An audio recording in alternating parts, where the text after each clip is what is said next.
नमस्कार, जय हिंद दोस्तों। जीके जीएस के टॉप 500 क्वेश्चनों की सीरीज़ में आप सभी लोगों का हार्दिक स्वागत है। दोस्तों, इस सीरीज में हम लोग मोस्ट इम्पॉर्टेंट और मोस्ट एक्सपेक्टेड क्वेश्चनों को कवर कर रहे हैं, इसलिए वीडियो को बहुत ही ध्यान के साथ देखिएगा। पहले क्वेश्चन की तरफ बढ़ेंगे। पहला क्वेश्चन है कि भारत की जलवायु है, यानी ये इंडिया के क्लाइमेट के बारे में पूछ रहा है। सही उत्तर हो जाएगा उष्णकटिबंधीय मानसूनी जलवायु है। नेक्स्ट क्वेश्चन है कि बल्ब का तंतु किसका बना होता है। तंतु यानी ये फिलामेंट के बारे में पूछ रहा है।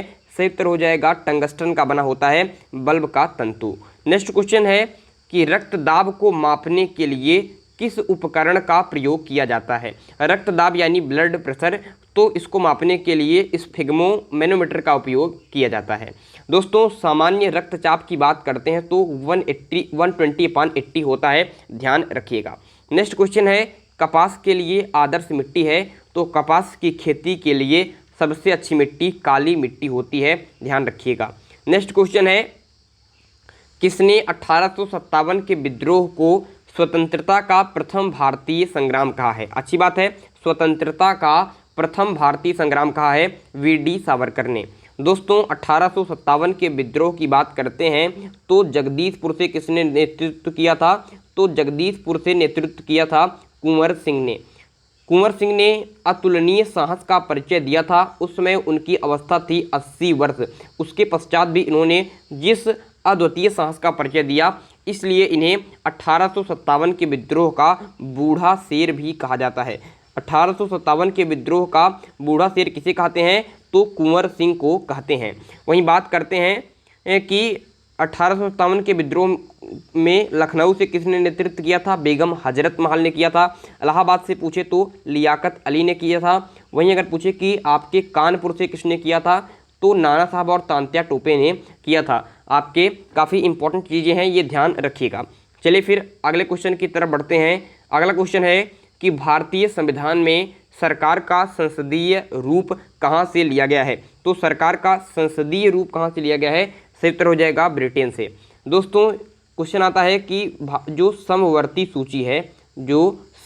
सूची है इसका कॉन्सेप्ट किस देश के संविधान से लिया गया है, तो सही उत्तर हो जाएगा ऑस्ट्रेलिया से लिया गया है समवर्ती सूची का कॉन्सेप्ट। ऑस्ट्रेलिया की बात करते हैं तो हमारे देश की जो आपके प्रस्तावना है, तो प्रस्तावना की भाषा भी ऑस्ट्रेलिया से ही ली गई है। अगर पूछे कि प्रस्तावना कहाँ से ली गई है, तब तो आपको अमेरिका सही उत्तर हो जाएगा। लेकिन अगर पूछे कि प्रस्तावना की भाषा कहाँ से ली गई है, तो ऑस्ट्रेलिया यहाँ पर राइट आंसर होगा।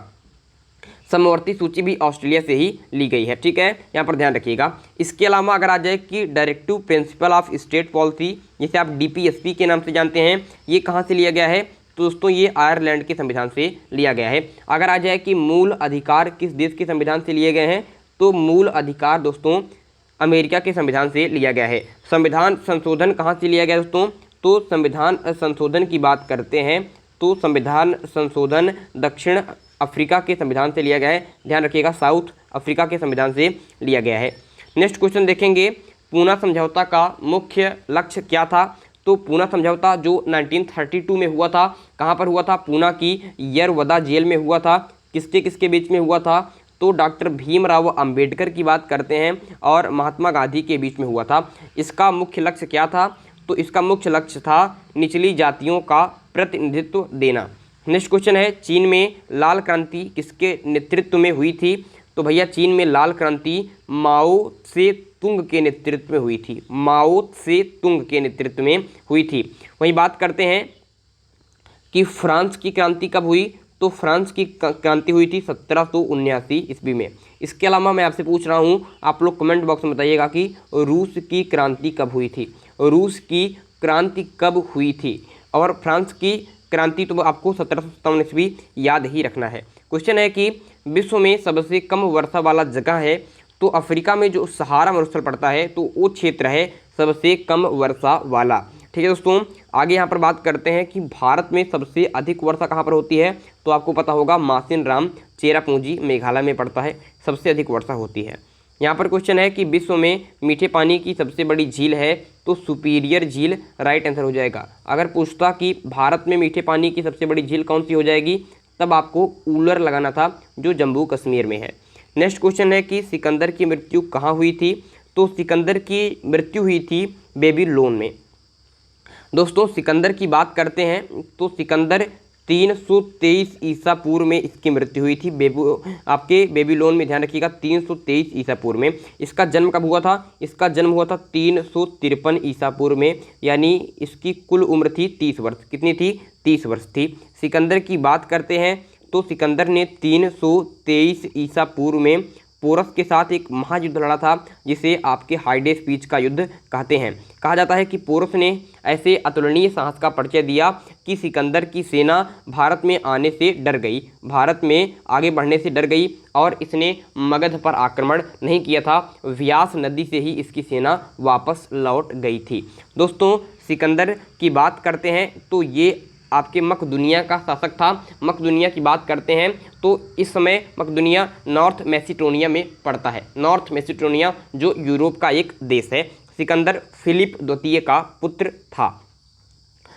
चलिए फिर आगे की तरफ बढ़ते हैं। अलेक्जेंडर की बात करते हैं तो अलेक्जेंडर सिकंदर एक ही व्यक्ति का नाम है, ये अरस्तु का शिष्य था। क्वेश्चन है कि आवेश की मात्रा का मात्रक होता है, तो आवेश की मात्रा का मात्रक होता है एम्पियर सेकंड। आपको पता होगा कि आई की बात करते हैं यानी विद्युत धारा बराबर क्या होता है, तो क्यू अपान में टी होता है, यानी आपके आवेश अपान में समय। वहीं पर जब ये आवेश पूछ रहे हैं तो आवेश बराबर हो जाता है आई इंटू में टी, और आई का मात्रक यानी आपके करंट का मात्रक होता है एम्पियर और टाइम का मात्रक होता है सेकंड, तो एम्पियर सेकंड हो जाएगा आवेश का मात्रक जो यहाँ पर आपको दिख रहा है। तो ये आप सूत्र से बना सकते हैं एम्पियर सेकंड। वैसे तो आवेश का मात्रक कूलाम होता है, ध्यान रखिएगा कूलाम होता है।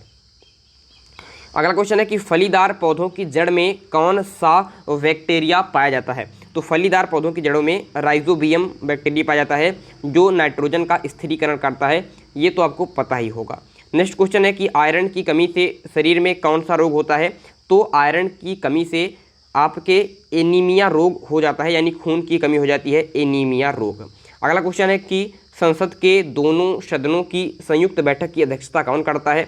तो संसद के दोनों सदनों की जो संयुक्त बैठक है आर्टिकल 108 के तहत राष्ट्रपति बुलाता है और इसकी अध्यक्षता करता है लोकसभा अध्यक्ष। ठीक है, लोकसभा अध्यक्ष करता है। अगर लोकसभा अध्यक्ष उपस्थित नहीं है तो राज्यसभा का उपसभापति करता है। ठीक है, अगला क्वेश्चन देखेंगे, सातवाहन का संबंध किस प्रदेश से है? तो सातवाहन का संबंध आंध्र प्रदेश से है। आंध्र प्रदेश में पुलिकट झील भी है, इसरो का संगठन वहाँ पर है। यहाँ पर देखिएगा शुंग वंश की स्थापना किसने की? तो 185 ईसा पूर्व में। ठीक है, 185 ईसा पूर्व में आपके मौर्य वंश के अंतिम शासक शायद बृहद्रथ थे, उनको ही मार के पुष्यमित्र शुंग ने शुंग वंश की स्थापना की थी। क्वेश्चन है कि कल्याणकृत राज तरंगिणी में कहाँ का इतिहास वर्णित है? तो राज तरंगिणी में कश्मीर का इतिहास वर्णित है। और राज तरंगिणी किसने लिखा है? तो कल्हड़, ध्यान रखिएगा ये कल्याण लिखा है, इसको आप कल्हड़ कर लीजिए, यहाँ पर थोड़ा सा रंग है, कल्हड़कृत। ठीक है, ये कल्हड़ होना चाहिए। कल्हड़ ने लिखी थी राज तरंगिणी, जिसमें कश्मीर का इतिहास वर्णित है। अगले क्वेश्चन की तरफ बढ़ेंगे, कवि हरिसेन किस गुप्त शासक के दरबारी कवि थे? तो कवि हरिसेन की बात करते हैं, ये समुद्रगुप्त के दरबारी कवि थे।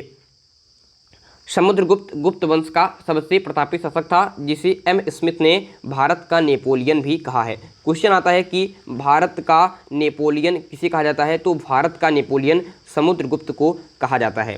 क्वेश्चन है पंचतंत्र के लेखक हैं? तो विष्णु शर्मा है पंचतंत्र के लेखक। क्वेश्चन है कि ध्वनि की इकाई है? तो ध्वनि की इकाई डेसीबल होती है, ध्यान रखिएगा। अगर पूछे कि लेंस की क्षमता की मात्रा क्या होती है? तो डायोप्टर होता है। क्वेश्चन है काला पैगोडा कहाँ स्थित है? तो काला पैगोडा कोणार्क में स्थित है। कोणार्क में सूर्य मंदिर, काला पैगोडा एक ही बात है। अल्बानिया देश की राजधानी है। चलिए भाई, ये क्वेश्चन अच्छा आ गया है, इसके ऊपर हम बात करेंगे। उससे पहले ये दो क्वेश्चन कर लेते हैं। ग्रैंड स्लैम किस खेल से संबंधित है? तो लॉन टेनिस से संबंधित है ग्रैंड स्लैम। ठीक है, लॉन टेनिस खेल से संबंधित है grand slam. Most important question है, इसको इंपॉर्टेंट करके नोट कर लीजिए, ग्रैंड स्लैम लॉन टेनिस। और लास्ट क्वेश्चन है कि मूंगफली में कौन सा विटामिन सर्वाधिक होता है? तो विटामिन बी का। विटामिन बी का आपके विटामिन सर्वाधिक होता है, तो विटामिन बी सर्वाधिक होती है मूंगफली में। अब इस क्वेश्चन की बात करते हैं, जो मैंने कहा इंपॉर्टेंट क्वेश्चन है। अल्बानिया देश की राजधानी है। तो भैया अल्बानिया देश क्यों इंपॉर्टेंट है? क्योंकि आप लोग इसके बारे में कम लोग जानते होंगे। दोस्तों अल्बानिया की बात करते हैं, सबसे पहले जान लीजिए कि ये यूरोप कॉन्टिनेंट का एक सबसे गरीब देश है। यूरोप कॉन्टिनेंट का सबसे गरीब देश है अल्बानिया, ठीक है। कहीं कहीं पर इसका नाम अल्बानिया भी मिलता है। देश की राजधानी क्या है? तो देश की राजधानी आपके तिराना पड़ती है। दोस्तों अल्बानिया और एक दो देश है नॉर्थ मैसिडोनिया। नॉर्थ मैसिडोनिया ये दो देश हैं। ये दो ऐसे देश हैं जो कहते हैं कि मदर टेरेसा इनके देश की थी। तो मदर टेरेसा की बात करते हैं, मदर टेरेसा की बात करते हैं तो ये मदर टेरेसा अल्बानिया और नॉर्थ मैसिडोनिया से संबंधित थी। दोस्तों मदर टेरेसा की बात करते हैं तो मदर टेरेसा का जन्म हुआ था आपके 26 अगस्त 1910 को। और कहाँ पर हुआ था? तो स्पोंजे में हुआ था, ठीक है। स्पोंजे में हुआ था। जो स्पोंजे इस समय पड़ता है कहाँ पर? जो इस समय स्पोंजे की बात करते हैं तो नॉर्थ मैसिडोनिया का ये आपकी राजधानी है। नॉर्थ मैसिडोनिया की राजधानी क्या है? स्पोंजे है। क्या है आपके? स्पोंजे है। यहाँ पर मदर टेरेसा का 26 अगस्त 1910 को जन्म हुआ था। लेकिन ऐसा कहा जाता है कि मदर टेरेसा के जो माता और पिता थे ये आपके अल्बानिया देश से संबंधित थे, इसीलिए मदर टेरेसा का संबंध अल्बानिया देश से भी लगाया जाता है। तो ये आप अगर क्वेश्चन आ जाए तो मदर टेरेसा किस देश से संबंधित थी? तो ध्यान रखिएगा अल्बानिया और नॉर्थ मैसिडोनिया से संबंधित थी। अल्बानिया में जो आबादी है उसमें लगभग 60% आबादी मुस्लिम की है, 35% आबादी उसमें ईसाइयों की है और 5% आबादी में सभी लोग रहते हैं। अल्बानिया ये आपके लिए काफ़ी इंपॉर्टेंट है, इसलिए मैंने आपको बता दिया। अल्बानिया देश की राजधानी क्या है? तो तिराना है अल्बानिया की राजधानी। अल्बानिया की राजधानी तिराना है। नॉर्थ मैसिडोनिया की राजधानी स्पोंजे है। दोस्तों आपको पता होगा, आप जानना चाह रहे होंगे कि नॉर्थ मैसिडोनिया का नाम नॉर्थ मैसिडोनिया क्यों पड़ा। दोस्तों इसके पहले का नाम इसका था मैसिडोनिया, लेकिन इसके पास में ही एक देश है आपका ग्रीक। ग्रीक ने ये बात प्रमाणित की कि उसके यहाँ पर एक शहर है जिसका नाम है आपके मैसिडोनिया, जो आपके मैसिडोनिया देश से भी पुराना है, और ग्रीक ने अपने शहर का नाम मैसिडोनिया रख लिया। तो इसीलिए नॉर्थ मैसिडोनिया आपके मैसिडोनिया का नाम बदलकर नॉर्थ मैसिडोनिया रख दिया गया, जिससे कोई दिक्कत ना आए। तो ये भी विवाद हुआ था नाम को लेकर, आप लोगों ने पढ़ा ही होगा। तो ये दोनों देश के बारे में आपको बताना था, अल्बानिया और आपके नॉर्थ मैसिडोनिया के बारे में। दोनों मदर टेरेसा से संबंधित हैं। दोस्तों यही नॉर्थ मैसिडोनिया है जहाँ से अलेक्जेंडर संबंधित था, जो अभी मैं आपको बता रहा था। तो इसी नॉर्थ मैसिडोनिया का ही शासक था आपके अलेक्जेंडर यानी सिकंदर। तो ये दोनों देश काफ़ी इंपॉर्टेंट हैं, आपके यूरोप में पड़ते हैं, ठीक है। यूरोप में Albania, north Macedonia, Italy, Greek, ये सारे बिल्कुल नज़दीक में ही हैं। कभी मैप में आपको दिखाऊंगा। चलिए फिर आज काफ़ी ज़्यादा बातें हमारी हो चुकी हैं। उम्मीद करता हूँ कि ये वीडियो आपको अच्छा लगा होगा। यहाँ तक दोस्तों हमने 12 वीडियो कर लिए हैं जीके के, और हमारे 300 क्वेश्चन कंप्लीट हो चुके हैं। अगर आप इन पुराने वीडियो की लिंक जानना चाहते हैं तो डिस्क्रिप्शन बॉक्स में आपको प्लेलिस्ट की लिंक मिल जाएगी। आई बटन और इन स्क्रीन पर भी आपको वीडियोस के लिंक मिल जाएंगे। हमारे चैनल पर विजिट कीजिए, चैनल को सब्सक्राइब कीजिए और जोरदार तरीके से इसे अपने फ्रेंडों में भी शेयर कीजिए। बहुत बहुत धन्यवाद वीडियो को अंत तक देखने के लिए। Bye bye.